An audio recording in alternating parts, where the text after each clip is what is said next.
Assalamualaikum warahmatullahi wabarakatuh. Ahlan wa sahlan teman-teman semua. Pada video kali ini kita akan mentadaburi dan memahami makna yang terkandung dari surat Al-Falaq. Allah Subhanahu wa taala berfirman, "A'udzubillahi minasyaitonir rajim. Bismillahirrahmanirrahim. Qul a'udzu birabbil falaq." Surat Al-Falaq ini diturunkan sebelum surat An-Nas, diturunkan secara bersamaan. Dan dua surat ini merupakan dua surat yang Nabi Shallallahu alaihi wasallam selalu membacanya, dan dengan dua surat ini Nabi Shallallahu alaihi wasallam memohon perlindungan kepada Allah Subhanahu wa taala. Di surat Al-Falaq Allah berfirman, "Qul a'udzu birabbil falaq." Katakanlah, a'udzu, aku berlindung, birabbil falaq, dengan Rabb al-Falaq. Qul, sebagaimana kita bahas sebelumnya, makna qul di sini yaitu kita membacanya, kita mengatakannya, kita memahaminya, kita merenunginya, kita mentadaburinya, dan kita mempelajarinya. A'udzu, aku berlindung. Birabbi juga kita telah bahas, berlindung berarti kita menegaskan dan mengakui kelemahan kita kepada Allah Subhanahu wa taala di hadapan Allah Subhanahu wa taala.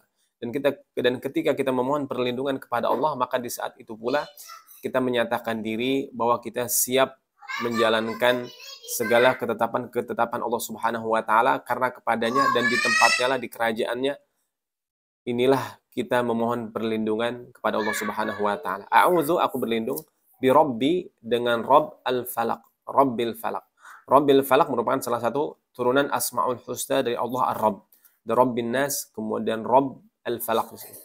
Al-Falaq, para ulama berbeda pendapat dalam makna al-Falaq. Di antaranya ada yang mengatakan al-Falaq bermakna subuh, waktu subuh gitu. Falaq.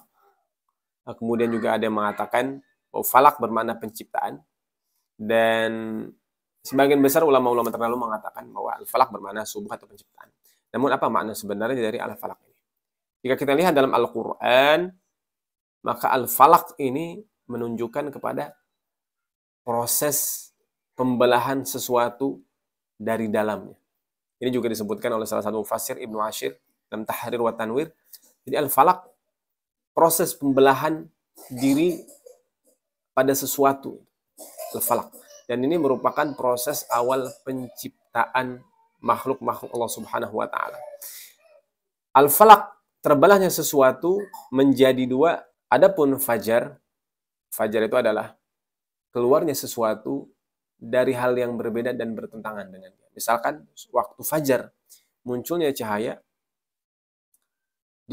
munculnya cahaya di ufuk, dan cahaya itu merupakan lawan dari kegelapan. Kemudian di ayat lain Allah Subhanahu wa taala menyebutkan, wa inna minal hijarati lama yatafajjar minhul anhar, dan dari bebatuan yatafajjar, keluar dari batu tersebut al-anhar, sungai-sungai. Batu memiliki sifat zat padat, kemudian diam, nggak bergerak, namun keluar darinya air, zat cair yang bergerak, mengalir. Ini merupakan dua hal yang bertentangan. Jadi fajar seperti itu. Adapun falak, terbelahnya sesuatu menjadi dua dari dalam satu hal tersebut. Dan jika kita lihat ayat-ayat yang menyebutkan tentang Al-Falaq ini, Allah Subhanahu wa taala berfirman dalam Al-Qur'an tentang lafaz Al-Falaq, terdapat ada 4 tempat dalam Al-Qur'an. Yang pertama Allah berfirman, "Innallaha faliqul habbi wan nawa." Kalau kita baca terjemahan, tentu artinya adalah sesungguhnya Allah faliqul habbi, yang menumbuhkan butiran tumbuh-tumbuhan dan biji-bijian, buah-buahan. Faliqul hab. Faliq, menumbuhkan. Oke. Faliq dikatakan menumbuhkan karena asalnya biji tersebut bulat, kemudian dari biji tersebut muncul dua hal yang berbeda. Pertama, sesuatu yang tumbuh ke atas, yaitu batangnya. Yang kedua, sesuatu yang tumbuh ke bawah, yaitu akarnya. Jadi terbelah sesuatu tersebut menjadi dua. Kemudian faliqul isbah, Allah yang menyingsingkan pagi. Sebagaimana disebutkan tadi, makna al-falaq adalah subuh. Itu berdasarkan dari ayat ini, faliqul isbah, yang menyingsingkan pagi. Wa ja'ala laila sakana wa syamsa wal qamara husbana. Katakan subuh itu waktu falaq karena subuh itu dia memisah. Dengan hadirnya waktu subuh, maka terlihatlah ada dua kegelapan di sana. Kegelapan yang pertama, kegelapan yang berada di bumi. Yang kedua, kegelapan yang berada di langit. Semakin bertambah waktu subuh atau waktu pagi, maka semakin hilang cahaya tersebut. Namun ketika waktu subuh hadir, di saat itulah kegelapan terbagi menjadi dua. Kegelapan yang berada di bumi dan kegelapan yang berada di langit, dan keduanya dipisah oleh cahaya fajar atau cahaya subuh, atau disebut juga al-falaq tadi. Dan yang menegaskan makna falak ini terbelah adalah dalam surat Asy-Syura ayat 63, Allah berfirman, "Fa'auhayna ila Musa an idrib bi'asakal bahr fanfalaqa." Dan kami wahyukan kepada Musa untuk memukul dengan tongkatmu lautan, fanfalaqa, maka terbelahlah lautan itu. Fakana kullu firqin kataudil azim, maka terbelah. Yang tadinya satu lautan kemudian terbelah menjadi dua lautan. Jadi seakan-akan ada dua lautan pada saat itu. Yang asalnya adalah satu lautan. Jadi terbelah sesuatu menjadi dua yang asalnya itu satu. Dan kita sebutkan al-falaq merupakan proses awal penciptaan. Dan Allah Subhanahu wa taala menyebutkan, "Qul a'udzu birabbil falaq." Allah adalah Rabb al-falaq. Allah adalah Tuhannya seluruh makhluk yang Allah Subhanahu wa taala ciptakan. Bahkan dari proses awal penciptaan makhluk tersebut, Allah adalah Rabb mereka. Jika kita lihat makhluk-makhluk, hampir seluruh makhluk mereka melewati proses al-falaq ini. Yang pertama, proses pembelahan sel. Pembelahan sel. Yang tadinya satu sel kemudian berubah menjadi dua. Dari mana kemampuan ini didapatkan sel tersebut? Dari nama Allah Subhanahu wa taala, Rabbil Falaq. Kemudian pembelahan amuba. Dari satu membelah diri menjadi dua. Kemudian pembelahan atom, pembelahan spontan atom. Ini juga melakukan proses al-falaq ini. Dan tadi yang ketiga makna cahaya tersebut. Jadi seluruhnya ini merupakan al-falaq, bahkan proses Big Bang, langit dan bumi sebelumnya satu. Fafataqnahuma juga proses al-falaq. Jadi proses awal penciptaan. Allah Subhanahu wa taala meminta kita berlindung dengan Rabbil Falaq dari seluruh makhluk yang Allah Subhanahu wa taala ciptakan. Dan itu ditegaskan tentu pada ayat yang kedua, min syarri ma khalaq, dari kejahatan ma khalaq, apa-apa yang Allah ciptakan. Jadi kita minta berlindung dengan Rabbil Falaq dari seluruh makhluk, dari seluruh kejahatan makhluk yang Allah Subhanahu wa taala ciptakan. Karena seluruh makhluk yang Allah Subhanahu wa taala ciptakan memiliki dua sisi. Sisi yang pertama, sisi yang baik, sisi yang positif, dan sisi yang kedua adalah sisi yang negatif. Mengapa setiap makhluk memiliki dua sisi? Allah Subhanahu wa taala berfirman, "Wa min kulli syai'in khalaqana zawjaini la'allakum tadhakkarun." Dan dari segala sesuatu kami ciptakan zawjaini, dua hal yang berpasangan. Karena seluruh makhluk Allah ciptakan berpasangan, segala sesuatu yang Allah ciptakan itu memiliki sifat zawjaini, berpasangan. Karena yang satu, yang istimewa dan yang satu-satunya hanyalah Allah Subhanahu wa taala, alladzi la ilaha illahu. Jadi segala sesuatu memiliki dua sisi. Diri kita ada sisi baik, sisi buruk, keluarga kita, sekitar kita, anak-anak kita, seluruhnya pekerjaan kita, seluruhnya makhluk-makhluk yang Allah ciptakan, virus, kemudian makanan yang kita makan, kemudian bakteri, sel tubuh kita, semuanya punya sisi baik, punya sisi buruk, punya syar, punya khair. Kita berlindung dari kejahatan seluruh makhluknya. Dan itu bermakna kita meminta kepada Allah Subhanahu wa taala agar dihadirkan kebaikan-kebaikan dari seluruh makhluk yang Allah Subhanahu wa taala ciptakan. Subhanallah. Kita meminta kebaikan dari keluarga kita, dari anak-anak kita, dari harta kita, dari pekerjaan kita, dari barang-barang yang kita miliki, dari lingkungan kita, dari sekitar kita, dari makanan yang kita makan, dari minuman yang kita minum, dari seluruhnya kita meminta kebaikan dari seluruh yang Allah Subhanahu wa taala ciptakan. Min syarri ma khalaq.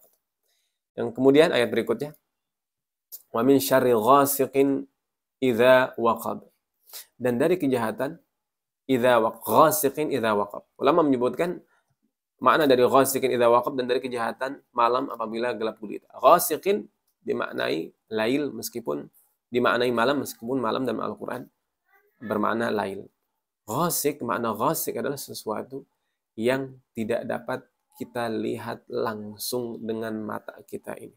Sebagaimana malam akan menurunkan kemampuan penglihatan kita.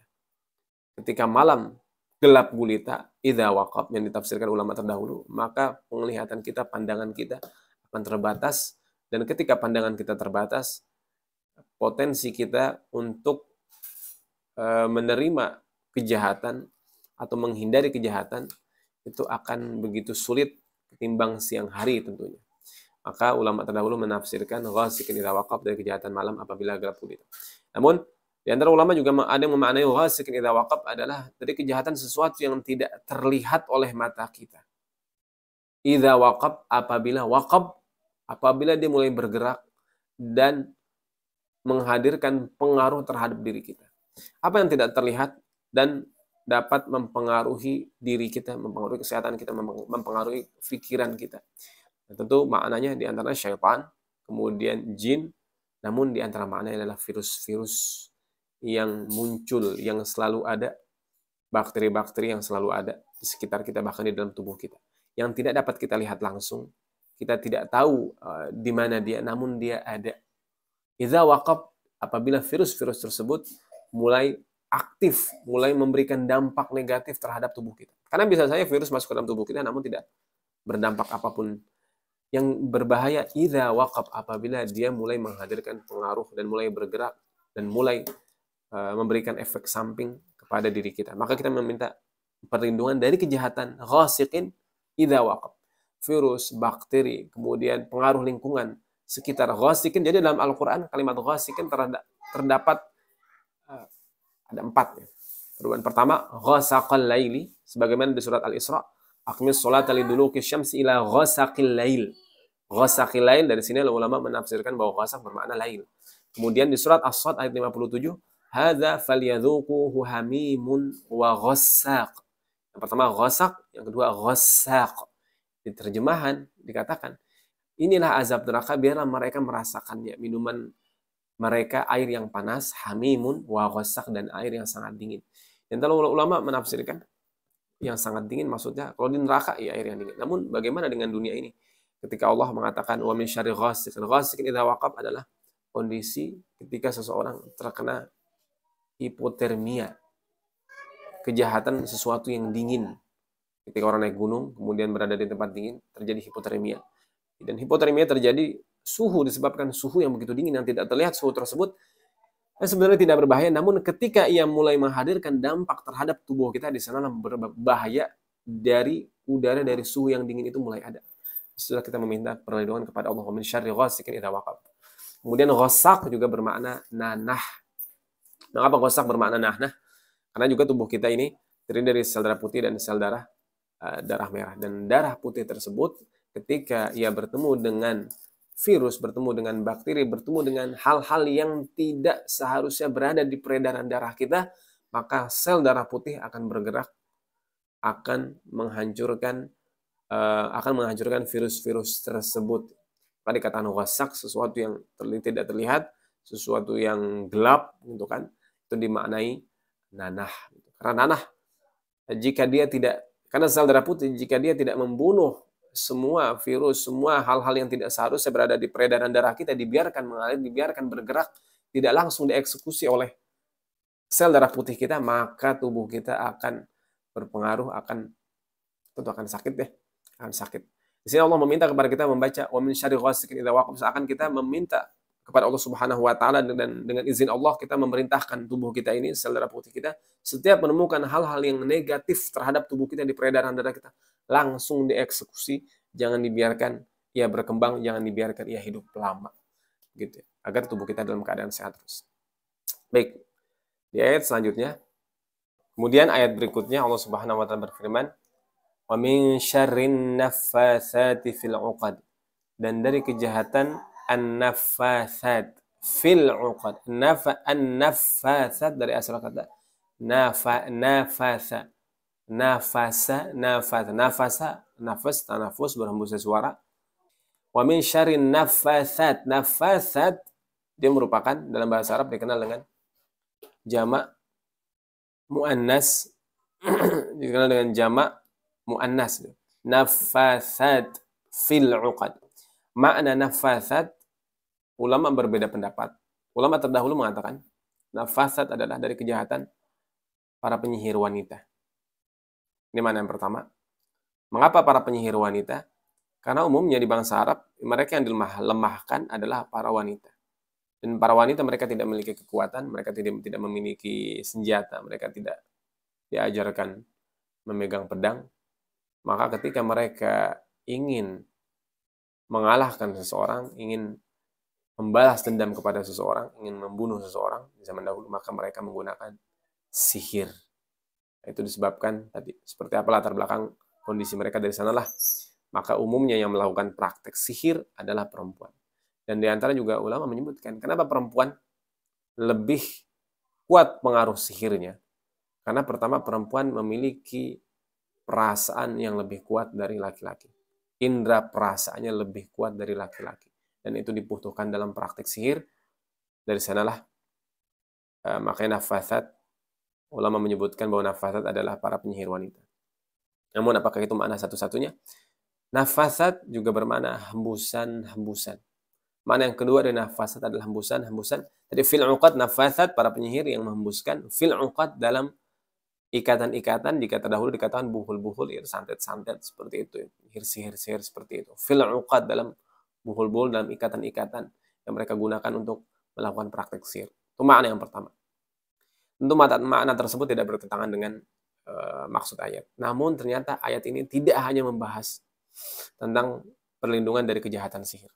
Yang kedua, makna nafasat fil uqad adalah dari hembusan-hembusan yang negatif. Ulama mengatakan hembusan yang negatif di sini fil uqad sebagaimana tadi virus, bakteri, kemudian sesuatu yang jahat yang mungkin berada di tubuh kita, maka nafasat fil uqad, hembusan yang jahat berada di tubuh kita adalah hembusan-hembusan hormon yang disebabkan oleh kondisi dan situasi tertentu yang kita rasakan. Karena jiwa kita ini setiap kali merasakan sesuatu, maka tubuh kita akan merespon. Sesuatu yang dirasakan jiwa akan direspon oleh tubuh kita. Dan cara tubuh merespon adalah dengan menghembuskan hormon-hormon dalam kelenjar-kelenjar tubuh kita. Ketika kita marah, maka keluar hormon yang menghembuskan dari kelenjar, maka muncullah emosi, muncullah tiba-tiba amarah terlihat dari wajahnya. Padahal yang marah sebenarnya adalah jiwanya. Kemudian ketika dia bahagia, yang bahagia adalah jiwanya, kemudian tubuh menghembuskan hormon-hormon tertentu sehingga dia merasakan kebahagiaan. Dan hormon-hormon ini tentunya jika dikeluarkan dan dihembuskan dalam jumlah yang berlebihan, maka akan berdampak buruk terhadap tubuh kita. Maka dalam hal ini kita meminta perlindungan kepada Allah dari kejahatan hembusan-hembusan hormon pada uqad, pada kelenjar-kelenjar kita, yang mungkin bisa jadi berlebihan, seseorang berlebihan dalam amarah, berlebihan dalam kebahagiaan, berlebihan dalam segala sesuatu, dalam perasaannya ketika berlebihan, itu akan berdampak buruk kepada kesehatannya. Dari sinilah kita memohon perlindungan kepada Allah dari perasaan berlebihan yang dapat berdampak buruk kepada kesehatan kita. Min syarrin nafasat fil uqad. Kemudian mana yang ketiga, min syarrin nafasat fil uqad, adalah dari kejahatan nafasat, hembusan-hembusan. Yaitu ulama mengatakan hembusan di sini bermakna adalah ujaran-ujaran, perkataan-perkataan yang buruk yang kita dengar dari sekitar kita. Karena perkataan-perkataan yang buruk itu yang dihembuskan dalam uqad, dalam ikatan-ikatan, yaitu ikatan-ikatan. Ikatan pernikahan, ikatan pekerjaan, ikatan segala ikatan, ikatan kekeluargaan, ikatan sosial, ikatan tetangga. Ada orang-orang yang akan menghembuskan, berusaha merusak ikatan-ikatan tersebut, berusaha merusak ikatan pernikahan, berusaha merusak ikatan pekerjaan seseorang ketika orang pekerjaannya baik, bagus, karirnya baik. Ada orang-orang yang menghembuskan sesuatu, perkataan-perkataan, gimana caranya biar ikatan pekerjaan orang ini rusak? Gimana biar ikatan pernikahan orang ini runtuh? Gimana ikatan orang tersebut di masyarakatnya, pemimpin tersebut di masyarakat ini rusak? Kita meminta perlindungan dari Allah, wa min syarrin nafasat fil uqad. Yang terakhir, Allah Subhanahu wa taala berfirman, wa min syarri hasidin idza hasad, dan dari kejahatan hasidin idza hasad. Kejahatan hasidin, kejahatan orang-orang yang hasad apabila dia hasad. Karena orang yang mendengki saja itu hakikatnya tidak berbahaya. Orang yang mendengki itu tidak berbahaya bagi diri kita. Itu dengki antara dia dengan kejiwaannya, dengan hatinya. Tapi yang berbahaya idza hasad, apabila pendengki tersebut hasid, idza hasad, dia mulai melakukan aktivitas. Karena hasad itu adalah bermakna perasaan jiwa terbentuk oleh senang dengan kenikmatan orang lain. Perasaan jiwa yang terbentuk oleh senang dengan kenikmatan orang lain. Kemudian berharap nikmat itu hilang dari dari orang tersebut. Itu hasad. Adapun hasid mereka yang melakukan aktivitas untuk menghilangkan nikmat tersebut dari orang lain. Jadi wa min syarri hasidin idza hasad. Seorang artis mungkin memiliki follower banyak 10 juta, pasti 10%-nya itu mungkin yang hasad sama dia. Nggak mungkin semua orang menyukai diri kita. Ada orang-orang yang tidak menyukai diri kita, bentuk kesempurnaan alam semesta ini. Ada yang baik, ada yang buruk, ada yang suka, ada yang nggak suka. Gitu. Namun kita minta perlindungan kepada Allah Subhanahu Wa Taala dari hasidin idza hasad, dari kejahatan mereka yang dengki apabila mendengki. Maksudnya adalah dari orang yang hasad kepada kita apabila mereka mulai melakukan aktivitas. Perhatiin, apabila mereka mulai melakukan aktivitas untuk menghilangkan nikmat yang berada pada diri kita yang mereka tidak sukai itu. Ini hal yang sangat berbahaya. Oleh sebab itu Allah meminta kita perlindungan. Mintalah perlindungan kepada Allah Subhanahu Wa Taala dari kejahatan-kejahatan ini. Dari kejahatan-kejahatan yang kalian, wahai manusia, tidak mungkin mampu memprediksinya, tidak mungkin mampu selalu mewaspadainya. Kejahatan virus, kejahatan malam, kejahatan syaitan, kejahatan jin, kejahatan hasad, kejahatan luar biasa. Namun sekali lagi, kejahatan yang lebih berbahaya adalah kejahatan yang disebutkan di surat An-Nas. Baik, teman-teman yang dimuliakan Allah Subhanahu Wa Taala, telah kita tadabburi tentang ayat-ayat Al-Quran. Yang terakhir tadi tentang hasad. Hasad itu tentunya disebutkan 4 kali dalam Al-Quran. Ada disebutkan di surat An-Nisa, kemudian di surat An-Nisa ayat 54, am yahsuduna an-nas ala ma atahumullahu min fadlih. Kemudian juga disebutkan di surat Al-Fat, fasayaqulu nabal tahsudunana. Kemudian disebutkan juga di surat Al-Baqarah, wadda katsirun min ahlil kitabi law yaruddunakum min ba'di imanikum kufaran hasadan min indi anfusihim. Hasad itu min indi anfusihim. Hasad adalah aktivitas atau perasaan yang berasal dari jiwa. Wa min syarri hasidin idza hasad, dari kejahatan orang yang mendengki apabila dia mulai melakukan aktivitas untuk menghilangkan nikmat pada orang lain. Baik, mudah-mudahan tadabbur dari surat Al-Falaq ini bermanfaat. Sebelum ditutup, mari kita membaca surat Al-Falaq ini sekali lagi kita hadirkan seluruh makna yang terdapat dalam surat Al-Falaq ini. Bismillahirrahmanirrahim. Qul a'udzu birabbil falaq min syarri ma khalaq wa min syarri ghasiqin idza waqab wa min syarri naffatsati fil 'uqad wa min syarri hasidin idza hasad. Terima kasih teman-teman semua, mudah-mudahan bermanfaat. Akan kita lanjutkan berikutnya dengan tadabbur dan tafsir pada surat Al-Ikhlas. Wassalamualaikum warahmatullahi wabarakatuh.